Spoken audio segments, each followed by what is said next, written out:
아멘. 오늘 우리에게 주시는 하나님의 말씀은 사사기 4장입니다. 사사기 4장 1절에서부터 10절까지의 말씀 여러분에게 제가 읽어드리도록 하겠습니다.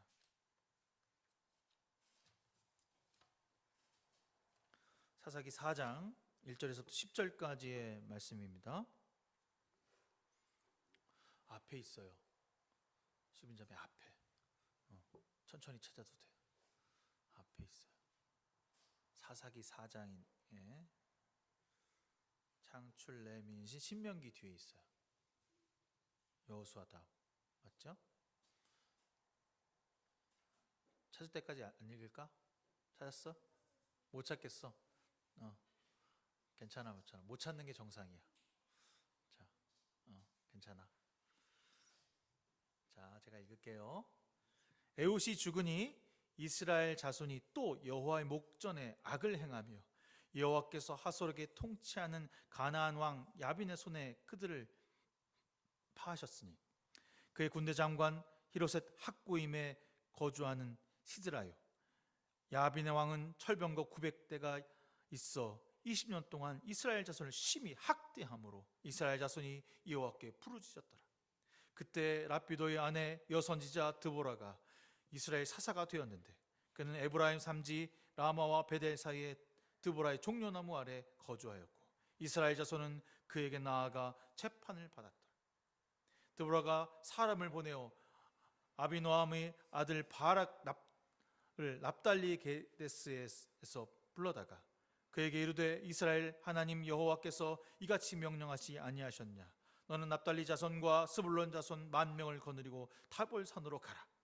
내가 야빈 군대 장관 시스라의 그의 병거들과 그의 무리를 기손강으로 이끌어내게 이르게 하고 그를 내 손에 넘겨주리라 하셨느니라. 바락이 그에게 이르되 만일 당신이 나와 함께하면 내가 가려니와 만일 당신이 나와 함께하지 아니하면 나로 가지 아니하겠노라 하니 이르되 내가 반드시 너와 함께 가리라. 그러나 내가 이번에 가는 길에서는 영광을 얻지 못하리니 이는 여호와께서 시드라를 여인의 손에 파실 것임이라 하고 디보라가 일어나 바락과 함께 게데스로 가니라.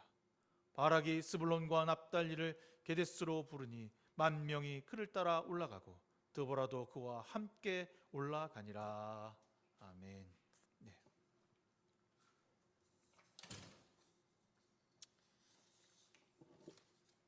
계속해서 사사기 본문을 하게 되는데 사사기 본문을 하면서 느끼는 것은 이거 좀 달라야 되는 거 아닌가? 뭐 그런 생각을 좀 해요. 똑같잖아요.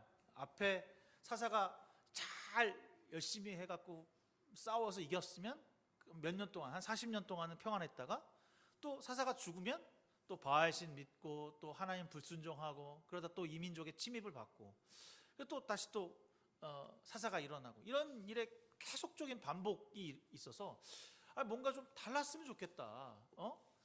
사사가 죽은 이후에도 그들이 하나님의 뜻을 잘 섬겼다. 뭐 이런 얘기가 좀 나와야 되는 게 아닌가.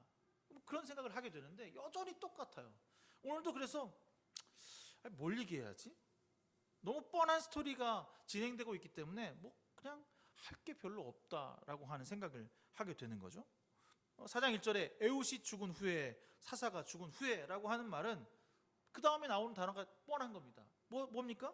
이스라엘 자손이 또라는 말이 나와요. 이스라엘 또 여호와의 목전에 악을 행하며라고 했습니다. 또 이 말이 들어가잖아요.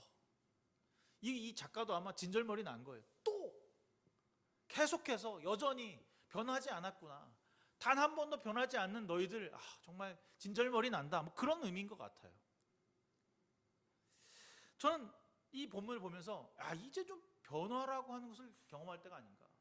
수십 년 동안 이렇게 똑같은 삶을 반복한다는 것은 좀 어리석은 것이 아닐까. 그런 생각을 하게 되는 거죠. 그런데요, 오늘 본문은 조금은 특이해요. 이스라엘에게 고난을 받고 있을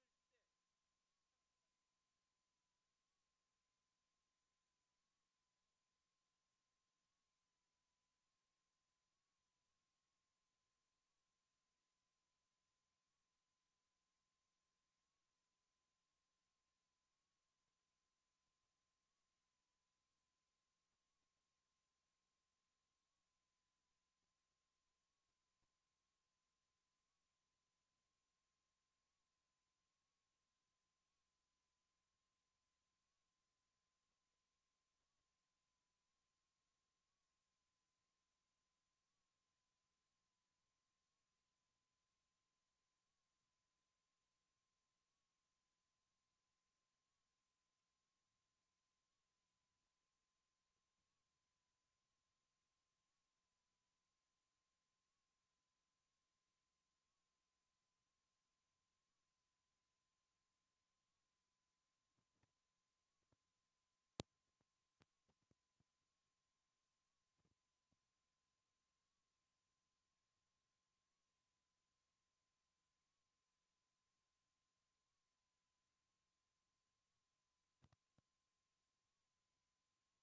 그럼에도 그녀가 마치 이 전쟁을 끝낸 인물로 그려지는 이유는 이스라엘 자손들에게 무언가 전하고자 하는 메시지가 있다는 것이 아닐까 합니다.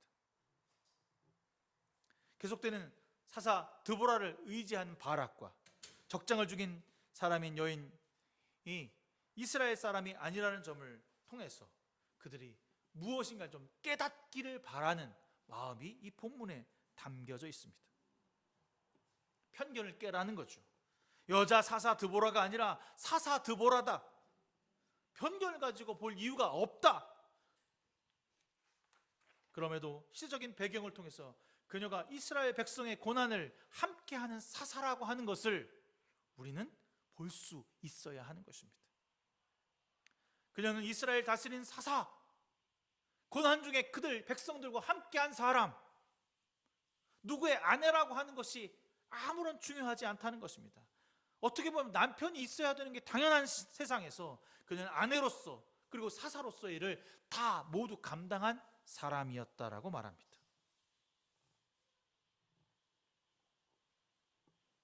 한 가지의 일만 한 것이 아니에요. 아내의 일만 한 것이 아니고 사사의 일만 한 것이 아니라 모든 일을 다 했다는 것입니다. 하나님의 일도 자기 맡은 바 일도 감당하고 있었다는 것입니다. 나라가 고난에 빠져 있을 때 생업을 포기하고 자신의 역할을 내려놓고 이 일을 감당했던 것이 아닙니다. 모두 함께 했습니다. 고난을 이기려는 자세는 고난을 바라보며 우리의 모습이 이런 드보라와 같은 행동과 마음이 있어야 된다는 사실을 깨닫게 됩니다. 여러분, 우리에게 고난이 있습니다. 우리에게 어려움이 있습니다. 그럴 때 여러분 어떻게 합니까? 한쪽을 포기하고 하나만 생각하게 됩니다. 나의 어떤 일을 내려놓고 이것만 어떻게 하면 해결될까를 생각하고 고민하게 됩니다. 아니라는 거예요. 우리 모든 전인격적인 영역에서 다 감당할 수 있다라고 말하는 것입니다.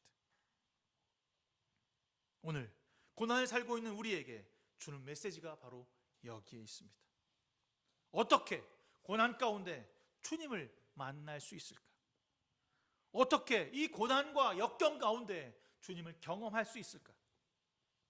이 드보라 사사를 통해서, 이 야엘을 통해서 우리는 경험되어야 합니다.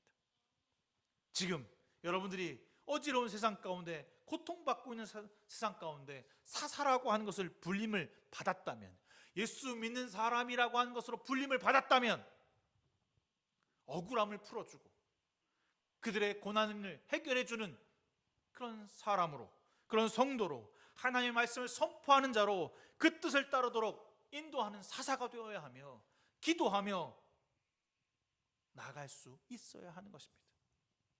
바로 우리가 주님의 사사입니다.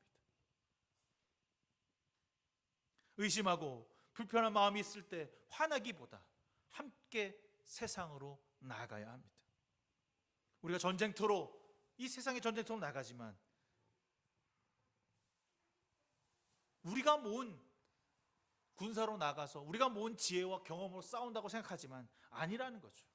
내가 모았지만 주께서 싸우셔야 그 승리를 맛볼 수 있다는 것입니다. 그저 나는 하나님의 명령의 전달자이밖에 안 해요. 하나님의 사람들이 자기 역할을 할 수 있도록 명령하고 순종하도록 이끌어주는 것이 바로 우리의 역할인 것입니다. 저는 오늘 본문을 보면서, 마이크가 원래 소리가 작은가요? 나오고 있어요? 내 소리가 큰. 저는 오늘 본문에서 이 드보라가 나무 아래 사사로 불림을 받았다라고 하는 말에 은혜가 됐어요. 나무 아래서 사사가 되었다. 뭐 여러 군데서 나무 아래에서 그 경험했다는 이야기들이 나오는데, 이 나무 아래서 사사가 되었다라고 하는 것은 고민했다는 사람입니다. 여러분, 제가 그 등산을 하거나 어디 올라가서 이렇게 보면 나무 아래 잘 앉아서 있으면 마음이 차분해지기도 하고 또 뭔가 자기를 돌아보는, 침묵하는 시간을 갖게 돼요. 여러분, 그런 시간을 여러분에게 있어야 됩니다. 다른 사람들과 풀고 이야기 나누고 뭔가 해결하기 위해서 말하기보다 우리 잠잠히 나무 아래서 침묵하며 하나님을 구할 수 있어야 합니다. 높은 동산에 올라서 많은 사람들이 보는 앞에서 사사가 된 것이 아니라 하나님께서 부르실 때 잠잠히 너의 마음을 안다라고 고통 가운데 있는 영혼들을 살피라고 하는 곳에 부르셨다면 그럼 그 나무 아래서 떠나지 말아야 하는 것입니다. 언덕 위에 있는 사사가 아니라 사람보다 높은 곳에 군림하는 사사가 아니라 나무 아래서 그늘 아래서 하나님의 그늘 아래서 그들의 눈높이를 맞추고 그들의 아픔을 이해하며 듣고 함께 울며 함께 웃는 섬김의 사사가 될 수 있어야 합니다. 우리는 고난 가운데 그들의 아픔을 알아주는 사사이어야만 하는 것입니다.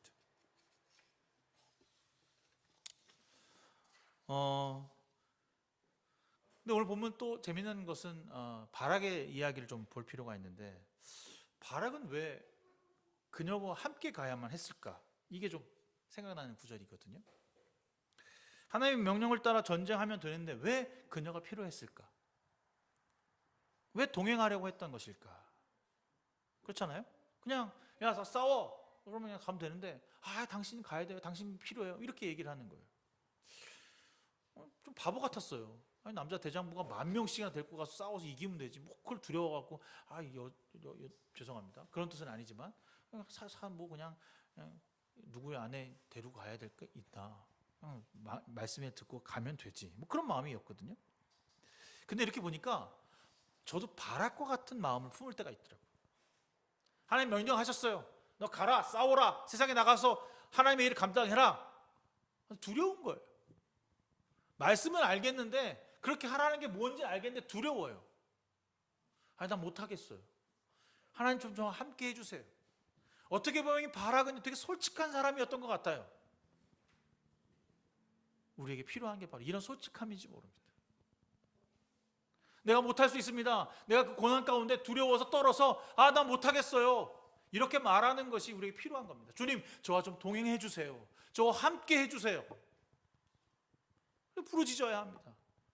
내가 가서 알아서 하겠지 뭐 그까짓 거 뭐 못하겠어? 이런 게 아닙니다. 주님께 부르짖어야 돼요. 그의 솔직한 고백을 통해서 물론 이후에 좀 손해를 봤어요. 그러면 좀 어때요? 난 못하겠어요 라고 말하는 것, 그것이 중요하다는 겁니다. 근데 우리 어떻습니까? 하지 않잖아요. 내가 다 해놓고 내가 어느 정도 해놓고 그때 가서 주님 요것 좀 도와주세요, 요것만 도와주면 제가 해결할 수 있어요 라고 말하는 경우는 많지만 처음부터 전 두려워요, 떨어요, 안 되겠어요 라고 말하지는 않는다는 것입니다.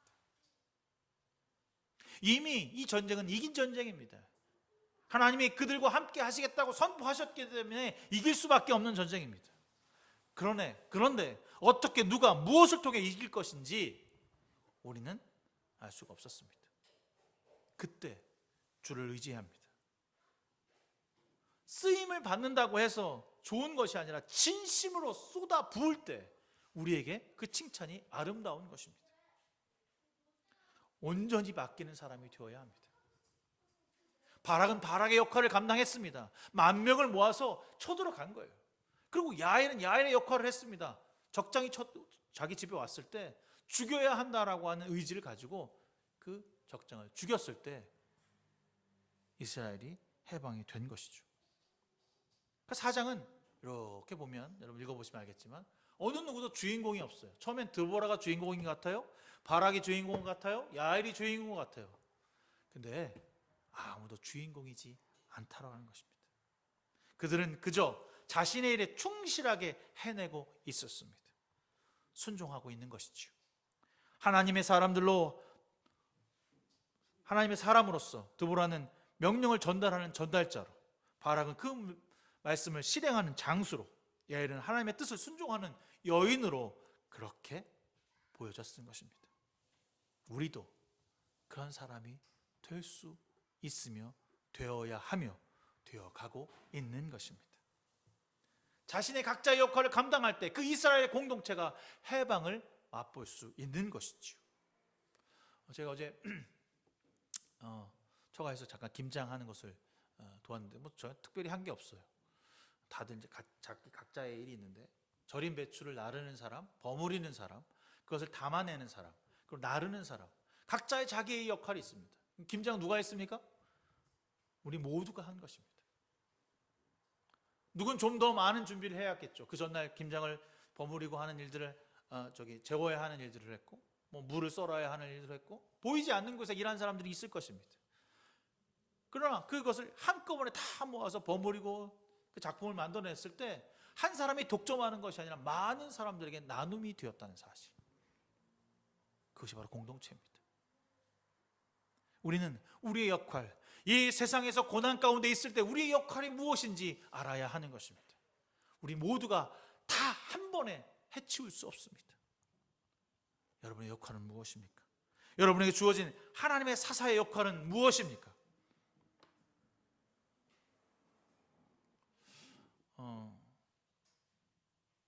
저는 오늘 이 야엘의 모습과 드보라의 모습을 보면서 하나님을 경배하는 사람이란 어떤 사람일까 라는 생각을 했어요. 야엘이 딱 시드라가 딱 자기 처소에 들어왔을 때 잠시만 기다리세요, 제가 남편한테 왔다고 얘기해야 할까요? 그러면 아마 시드라가 그 여인을 죽였을지도 몰라요. 그렇잖아요? 아무리 가까운 사이라 할지라도. 근데 그녀는 선택했습니다. 내가 이 사람을 지금 현재 내 방에다 묶어놨다가 어떻게 해야겠다. 어떻게 그걸 알았을까요? 분명히 그 두 집안은 서로 친했다라고 했어요. 그래서 서로 왕래하는 집안이었다. 그러니까 시드라가 불쑥 들어와서도 놀라지 않았던 거죠. 전쟁이 일어났다는 사실도 또한 알았을 것입니다. 그녀는 그 정세를 잘 파악하고 있는 여인이었습니다. 내가 어떻게 처세를 해야 될지, 어떤 선택을 해야 될지 알았던 사람입니다. 멍충하니 그 사람이 들어오니까 먹을 걸 갖다 주고 재우고 그래서 죽인 것이 아니라 어떻게 내가 처신을 해야 될지를 그녀는 알고 있었던 것입니다. 우리는 알아야 합니다. 깨달아야 합니다. 어떻게 깨달을 수 있습니까? 세상을 보는 눈을 가질 수 있어야 합니다. 고난과 핍박 가운데 주님의 눈으로 세상을 바라보아야 합니다. 우린 늘 세상의 눈으로 세상을 바라볼 때가 너무나도 많습니다. 세상이 이렇게 좋다 하면 좋은 것처럼 보이고 저것이 좋다 하면 저것으로 가고 하는 경우가 너무나도 많다는 것입니다. 하나님의 눈이 아니라 그리스도의 눈으로 세상을 바라보는 것이 아니라 우리의 눈으로, 우리의 지금 이렇게 약하고 언제나 실수가 많은 눈으로 세상을 바라보고 있다는 것입니다. 사랑하는 성도 여러분, 여러분이 하나님의 뜻을 이루는 사사로 살아가는 사람들입니까? 그 일에 있어서 난관이 있거나 혹 여러분에게 불어닥친 상황 안에서 지혜를 가지고 결단해야 할 때 여러분 어떻게 하고 있습니까? 정말 진심으로 과감하게 결단하여서 용단과 지혜를 가지고 헤쳐나가기 위해 무엇을 하고 있는지 돌아봐야 합니다. 드보라가 말하지 않아야 했다면 바락은 아마 움직이지 않았을 것입니다. 바락은 못난 사람이 아닙니다. 이스라엘의 큰 장수였습니다. 그럼에도 그들의 아픔에 이해하지 못하고 다가서지 못했습니다. 드보라는 그들 앞에 나아가 진두지휘합니다. 나가 싸우자. 사실 이게 발각되면 그녀는 죽은 목숨이에요. 이게 실패하면 그들의 가족은 다 씨가 말리고 다 죽을 수밖에 없습니다. 그것을 무릅쓰고 하나님의 명령에 순종하고 내가 너와 함께 가겠다라고 선포하고 있는 것이죠. 오늘 여러분의 선택에 늘 고민이 있고 늘 걱정이 있습니다. 그럴 때마다 알 수 없으면 알 수 없다고, 모르면 모른다고, 두려우면 두렵다라고 주 앞에 이야기하십시오. 아마 드보라도 두려웠을지 모릅니다. 내가 너와 함께 가겠다라고 하는 말을 할 때 얼마나 많은 고민을 했을까 저는 생각하게 됩니다. 그러나 나의 입장만을 구하는 것이 아니라 주님이 원하시는 입장, 주께서 말씀하시는 뜻, 지혜를 구하며 의지할 때, 세상이 아닌 하나님을 의지할 때 정말 놀라운 사건이 여러분 가운데 있어질 것입니다. 많은 인생의 선택의 기로 앞에 과감한 결단이 또 필요합니다. 근데 이 과감한 결단은 대부분 우리가 편안하고 좋을 때 오는 것이 아니라 고난과 역경 중에 오게 됩니다. 이것이 만약에 진리라면 누구한테 물어볼 수도 싶고, 내가 원하는 것이 이건데 이렇게 하면 좋겠어라고 확답을 받고 싶습니다. 그러나 우리는 조금 더 그들이 생각하는 편한 길, 좋은 길이 아니라 선한 길, 어려운 길, 남들이 가지 않는 길을 택할 수 있기를 바랍니다. 남들이 다 가는 대로행으로 가는 것이 아니라 주께서 말씀하시는 길을 선택하기를 바랍니다. 그래서 남들보다 더 많은 고난과 고통 가운데로 우리를 떠밀어내기를 바랍니다. 그래서 우리의 상황이, 우리의 삶이 변화무쌍한 삶이었으면 좋겠습니다. 안정되고 편안하고 가늘게 길게 가는 삶이 아니라 거칠고 힘들고 어렵지만 골짜기를 넘어 세상을 넘어 이 세상 가운데 죽어가는 영혼들을 구원해낼 수 있는 그런 하나님의 사사로 불림받기를 바랍니다. 주님의 일에 내 삶이 드려지기를 바랍니다. 그래서 주님이 가시는 길을 내가 먼저 열어드릴 수 있었으면 좋겠습니다. 내가 빛나지 못해도 좋습니다. 세례 요한이 나는 그분이 오시는 신도 매일 자격이 없습니다라고 하는 이야기를 합니다. 그러나 그가 먼저 와서 세례를 베풀고 제자를 모아서 주님이 오십니다라고 하는 일을 선포했을 때 주께서 오심이 더 거룩해졌습니다. 우리는 그런 사람들입니다. 주님의 길을 예비하고 주의 길을 걸어가기 위해 우리가 먼저 희생하며 그 상황 가운데 내가 먼저 나의 손을 내밀 수 있어야 합니다. 드보라는 해방을 꿈꾼 사람이 아니라 고통 가운데 함께한 사사였습니다. 여러분, 누구의 고통을 위해 함께하고 있습니까? 그저 내가 아는 사람, 내가 사랑하는 사람, 나와 관계되어 있는 사람을 사랑하고 섬기는 것은 누구나 다 할 수 있는 것입니다. 세상에서 죽어가는 영혼들을 위해 여러분의 손을 내밀 때가 되었습니다. 주님을 예배하는 사람으로 산다는 것은 나에게 주어진 임무를 깔끔하게 잘 하는 것이 아니라 말씀 앞에서 머뭇거리지 않고 끝까지 나의 말씀을 지키고 순종하는 것입니다. 사랑하는 성도 여러분, 고난 가운데 예배하십시오. 홀로 있을 때 예배하십시오. 예배하는 것은 좋아하는 사람들과 함께하는 예배가 아니라 하나님 앞에 나를 내려놓는 것입니다. 현실의 고난 가운데 치열하게 고민하는 그 순간 나무 아래로 내려가야 합니다. 여러분, 얼마나 많이 홀로 예배하고 있습니까? 얼마나 많이 주 앞에 나가 찬양하며 기도하고 있습니까? 사사가 된다라고 하는 것은 말씀 가운데 나를 버리는 것입니다. 우리가 서 있는 곳에서 주님을 바라며 기도하며 예배하며 말씀하신 뜻대로 살아가는 성도가 되기를 소망합니다. 안정하며 사정을 따라 허용하고 아량을 베푸는 사람이 아니라 주님의 말씀으로 결단하고 진심을 담아 역사 가운데 살아내며 부끄럽지 않은 성도가 되기를 소망해 봅니다. 사랑하는 성도 여러분, 고난 가운데 순종하려 한다면 의심하지 않고 편견 없이 말씀을 받아 순종하는 성도로 살아가는 저와 여러분 되기를 주님의 이름으로 축원합니다. 저는 여기 보면서 재판이라는 단어를 나왔을 때 재판은 말하는 것이 아니라 듣는 것이다. 누군가의 억울함을 풀어주는 그런 들어주는 것이다. 그래서 이렇게 잠깐 가끔 판사님들 이렇게 재판하면 호통치는 것도 나오지만 들으시잖아요. 듣고 나서 판단하는 겁니다. 여러분, 누구의 소리를 듣고 있습니까? 비판하며 너가 죄인이라고 말하기 전에 먼저 듣기를 바랍니다. 우선 듣고 주님께 지혜를 구하며 고난에 처한 영혼에게 그들의 가람을 해결해 줄 수 있는 방법을 찾기 위해 말씀 앞으로, 기도 앞으로, 예배 앞으로 나아가는 저와 여러분 되기를 주님의 이름으로 축원합니다. 은혜로우신 하나님 감사합니다.